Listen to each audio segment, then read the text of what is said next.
سبحان اللہ، سبحان اللہ، سبحان اللہ۔ کیسا صاف ستھرا عقیدہ تھا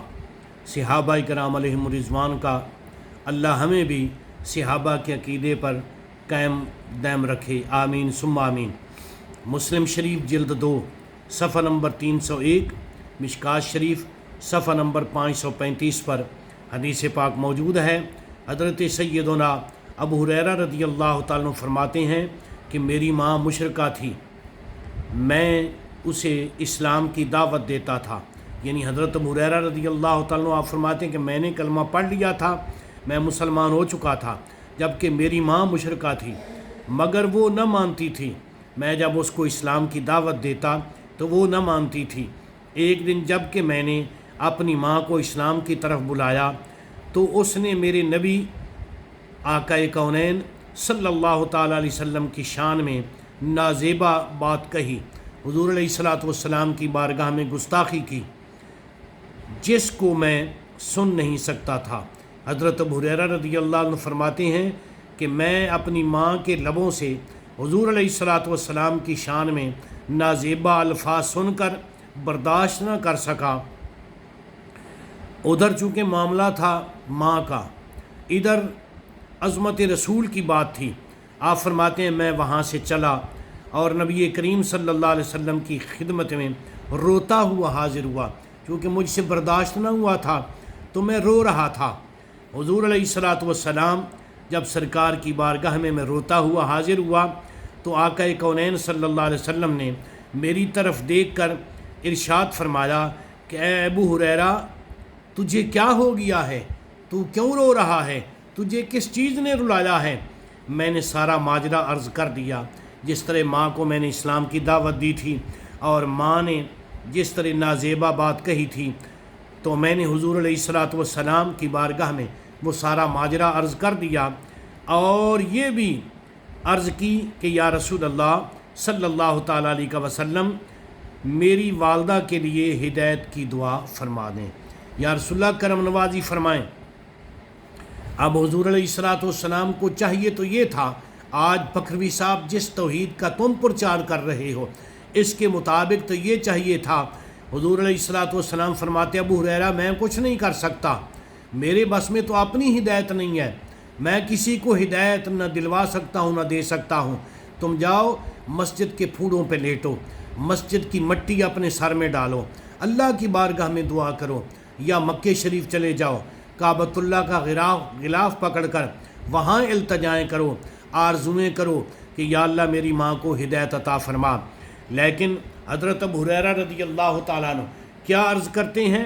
یا رسول اللہ صلی اللہ تعالیٰ علیہ وسلم، میری والدہ کے لیے ہدایت کی دعا فرمائیں، کیونکہ صحابی رسول ہیں۔ آپ کو پتہ ہے کہ جب بھی کوئی مشکل کام پڑے تو دعا کے لیے آقا کریم علیہ الصلوۃ والسلام کی بارگاہ میں حاضر ہو جائے۔ وَإِذَا قِيلَ لَهُمْ تَعَالَوْا يَسْتَغْفِرْ لَكُمْ رَسُولُ اللَّهِ لَوَّوْا رُؤُوسَهُمْ وَرَأَيْتَهُمْ يَصُدُّونَ وَهُمْ مُسْتَكْبِرُونَ۔ مومنین کا کام ہے یہ دعا کرواتے ہیں، اور منافقین جو ہیں وہ سر مارتے ہیں، وہ کہتے ہیں ہم وہاں سے دعا نہیں کروائیں گے۔ تو بخاری شریف اس حدیث پاک کی تفسیر میں صاحب بخاری لکھتے ہیں کہ عبداللہ بن ابی نے جب حضور علیہ الصلوۃ والسلام کی حکم عدولی کی تو کسی صحابی نے اس کو جا کر کہا کہ تیرے لیے دعا کروائیں تاکہ تجھے اللہ معاف کر دے، رسول پاک معاف کر دیں۔ تو اس نے سر کو ہلایا، کہنے لگا کہ اے مسلمانوں، ایک بات ذہن میں رکھو کہ میں نے محمد صلی اللہ علیہ وسلم کے کہنے پر کلمہ پڑھا، میں نے محمد صلی اللہ علیہ وسلم کے کہنے پر نمازیں پڑھی، میں نے محمد صلی اللہ علیہ وسلم کے کہنے پر زکوٰۃ دی۔ اب تم کہتے ہو کہ میں محمد صلی اللہ علیہ وسلم کو سجدہ کروں، تو ایسا نہیں ہو سکتا۔ آج بکروی صاحب غور کرو کہ تم کس راستے پر جا رہے ہو، یہی عقیدہ تم لوگوں کو بتا رہے ہو جو عبداللہ بن ابی کا عقیدہ تھا۔ مومنین کیا کرتے ہیں؟ وَلَوْ أَنَّهُمْ إِذ ظَّلَمُوا أَنفُسَهُمْ جَاءُوكَ فَاسْتَغْفَرُوا اللَّهَ وَاسْتَغْفَرَ لَهُمُ الرَّسُولُ لَوَجَدُوا اللَّهَ تَوَّابًا رَحِيمًا۔ وہ دعائیں کرواتے ہیں اور یہ دعائیں کروانے کا حکم اللہ نے دیا ہے، اور منافقین سر مارتے ہیں، وہ کہتے ہیں ہمیں دعاؤں کی ضرورت نہیں ہے۔ وہ دعاؤں کو سجدے سے تشبیہ دے رہے ہیں جس طرح آج آپ کر رہے ہیں۔ تو یہ سن کر جب حضرت ابو ہریرہ رضی اللہ تعالیٰ عنہ آپ نے عرض کیا یا رسول اللہ صلی اللہ علیہ وسلم میری والدہ کے لیے ہدایت کی دعا فرمائیں، یہ سن کر حضور علیہ الصلاۃ والسلام نے یوں دعا فرمائی، اللہم اہد ام ابی ہریرہ، یا اللہ ابو ہریرہ کی ماں کو ہدایت نصیب فرما، یا اللہ ابو ہریرہ کی ماں کو ہدایت نصیب فرما۔ یہ دعا جب حضرت ابو ہریرہ نے سنی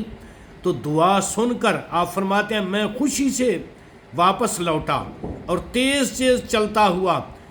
اور جب میں دروازہ پر پہنچا، ذرا غور کرو، حضرت ابو ہریرہ رضی اللہ تعالیٰ عنہ جب حضور علیہ الصلاۃ والسلام سرکار کی زبان اطہر سے یہ دعا سنی تو خوشی خوشی دوڑ پڑے کہ اب میرا کام بن گیا، اب میری ماں کو اللہ نے جہنم سے بچا لیا، کیونکہ دعا کملی والے صلی اللہ علیہ وسلم نے فرما دی ہے۔ تو آپ فرماتے ہیں جب میں اپنے گھر کے دروازے پر پہنچا تو دروازہ بند تھا، جب میں اپنے گھر کے دروازے پر پہنچا تو دروازہ بند تھا، اور جب میری ماں نے میرے قدموں کی آہٹ سنی، ظاہر ہے بیٹے کے قدموں کی آہٹ تھی، ماں نے ان کی قدموں کی آہٹ کو پہچان لیا تو اندر سے فرمایا اے ابو ہریرہ ٹھہر جا، اے ابو ہریرہ ٹھہر جا۔ جب میں کھڑا ہو گیا تو میں نے پانی چلنے کی آواز سنی، یعنی گھر سے جو پانی نکلنے والی نالی تھی اس سے میں نے سنا، پانی کی آواز مجھے آ رہی تھی کہ پانی اس نالی سے باہر نکل رہا ہے، چونکہ میری والدہ غسل کر رہی تھی۔ آپ فرماتے ہیں میں نے اندازہ لگا لیا کہ یہ جو پانی نکل رہا ہے یہ والدہ کے غسل کا پانی ہے، ظاہر ہے غسل کے پانی میں صابن وغیرہ کا رنگ ہوتا ہے۔ اس نے غسل کر کے کپڑے پہنے، میری ماں نے جلدی جلدی غسل کیا اور غسل کر کے کپڑے پہنے اور دوپٹہ نہ اوڑھ سکی، یعنی کپڑے باقی پہن لیے، دوپٹہ نہ اوڑھ سکیں، بلکہ جلدی سے دروازہ کھول دیا، یعنی جلدی دوپٹہ لینے کا بھی آپ کو خیال نہ رہا، یا جان بوجھ کر نہ لیا کہ کہیں دیر نہ ہو جائے، اور جلدی سے دروازہ کھول کر ام ابو ہریرہ رضی اللہ تعالیٰ عنہ نے کہا کہ اے ابو ہریرہ گواہ ہو جا۔ سبحان اللہ، حضرت ابو ہریرہ کی والدہ محترمہ نے کیا کہا؟ اے ابو ہریرہ گواہ ہو جا، اشہد ان لا الہ الا اللہ و اشہد ان محمدا عبدہ و رسولہ،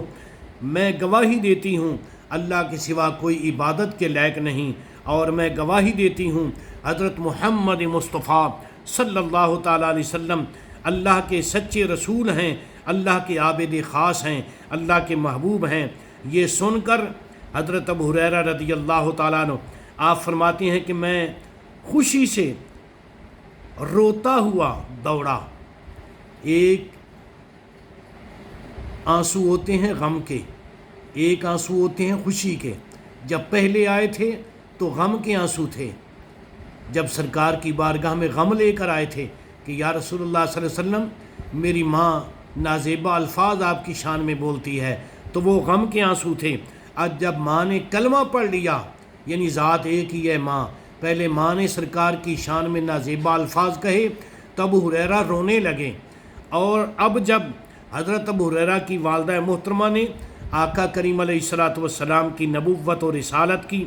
گواہی دی تو حضرت ابو ہریرہ رضی اللہ تعالیٰ عنہ پھر بھی آپ رونے لگے، لیکن یہ خوشی کے آنسو تھے، پہلے غم کے آنسو تھے۔ تو آپ فرماتے ہیں کہ میں واپس خوشی سے روتا ہوا دوڑا اور دربار نبوت صلی اللہ تعالیٰ علیہ وسلم میں حاضر ہو کر میں نے ماجرا عرض کر دیا، یا رسول اللہ صلی اللہ تعالیٰ علیہ وسلم، اللہ نے مجھ پر احسان کر دیا ہے، اللہ نے آپ کی دعا کو قبول فرما لیا ہے، اور آپ کی دعا کی بدولت رب کائنات نے میری والدہ کو کلمہ نصیب کر دیا ہے، اب وہ کلمہ پڑھ کر مسلمان ہو گئی ہیں، اب وہ مشرکہ نہیں رہی۔ تو حضور علیہ الصلاۃ والسلام سرکار نے جب حضرت ابو ہریرہ رضی اللہ تعالیٰ عنہ آپ کی یہ بشارت سنی تو اللہ تعالیٰ کی حمد کی، اللہ تعالیٰ کی تعریف کی، اللہ تعالیٰ کی شان بیان کی، اور حضور علیہ الصلوۃ والسلام نے ارشاد فرمایا بہت اچھا ہوا ابو ہریرہ، اللہ پاک نے تیری ماں کو کلمہ نصیب کر دیا ہے۔ تو ناظرین و سامعین کرام، اس حدیث شریف سے یہ بات کتنی واضح ہے کہ نبی کریم صلی اللہ علیہ وسلم کے دربار گوہر بار سے ایمان جیسی نعمتیں اعلیٰ ملتی ہے، باقی نعمتوں کا تو پھر کہنا ہی کیا۔ نبی رحمت صلی اللہ تعالیٰ علیہ وسلم نے دعائے رحمت فرما کر حضرت ابو ہریرہ رضی اللہ تعالیٰ عنہ اور ان کی والدہ محترمہ کی مدد نہیں فرمائی، جو کہ آپ صلی اللہ علیہ وسلم کی دعائے کرم سے حضرت ابو ہریرہ رضی اللہ تعالیٰ عنہ کی والدہ محترمہ کو ایمان اور اسلام کی دولت مل گئی، اس سے بڑھ کر اور کیا مدد ہو سکتی ہے۔ لیکن بکھروی صاحب ہیں کہ کوئی دلیل نظر ہی نہیں آتی، کیونکہ اس کی آنکھوں پر بغض رسول صلی اللہ علیہ وسلم کی پٹی جو بندھی ہوئی ہے۔ سچ تو یہ ہے کہ جس نے بھی پایا در رسول صلی اللہ علیہ وسلم سے پایا ہے۔ در رسول صلی اللہ علیہ وسلم حقیقت میں در خدا ہے۔ جس بدبخت نے در رسول صلی اللہ علیہ وسلم سے منہ پھیرا، اس نے بلا شک و شبہ خدا کے در سے منہ پھیرا ہے۔ میرے امام اہل سنت مولانا شاہ احمد رضا خان فاضل بریلوی رحمۃ اللہ تعالیٰ علیہ، آپ نے کیا خوب ترجمہ فرمایا ہے۔ آپ فرماتے ہیں سبھی کی بات بنی تیرے بنانے سے، سبھی کی بات بنی تیرے بنانے سے، ملا خدا کا پتہ بھی تیرے آستانے سے۔ سبحان اللہ، اگر خدا ملا ہے تو وہ تیری ہی توسل سے ملا ہے، تیرے ہی تصدق سے ملا ہے۔ ہمیں پہلے نہیں پتہ تھا کہ خدا کیا ہے۔ یا رسول اللہ صلی اللہ علیہ وسلم، آپ نے ہمیں بتایا کہ خدا ہے، آپ کے آستانے سے ہمیں خدا ملا، خدا کا پتہ ملا۔ آئے رضا احمد پاک کا فیض ہے، اے رضا احمد پاک کا فیض ہے، ورنہ تم کیا سمجھتے خدا کون ہے؟ تمہیں کیا پتہ تھا کہ خدا کون ہے؟ بخدا خدا کا یہی ہے در، بخدا خدا کا یہی ہے در، نہیں اور کوئی مفر مکر، جو یہاں سے ہو وہیں آ کے ہو، جو یہاں نہیں تو وہاں نہیں۔ بکھروی صاحب ذرا ادھر بھی ہاتھ صاف کر لیں۔ یہ میں نے حضور علیہ الصلوۃ والسلام سرکار کے فرمان عالی شان، جو سرکار کائنات صلی اللہ علیہ وسلم صحابہ کو فیض عطا فرماتے ہیں، صحابہ کی مدد فرماتے ہیں، وہ میں نے عرض کیے، ہو سکتا ہے کہ اتر جائے کسی دل میں میری بات۔ ادھر نہیں ان کو مانتے، نہ قرآن کو مانتے ہو نہ حدیث کو مانتے ہو، تو پھر آؤ اپنے گھر ہی کی خبر لے لو۔ وہ شخصیت جن کو آپ بھی مانتے ہو، دیوبندی حضرات بھی مانتے ہیں اور غیر مقلدین بھی مانتے ہیں، حیاتی بھی مانتے ہیں اور آپ مماتی بھی مانتے ہیں، حضرت شاہ ولی اللہ محدث دہلوی رحمۃ اللہ تعالیٰ علیہ، آپ کی مشہور زمانہ کتاب فیوض الحرمین صفحہ نمبر 119 اور 120 مطبوعہ دار اشاعت کراچی،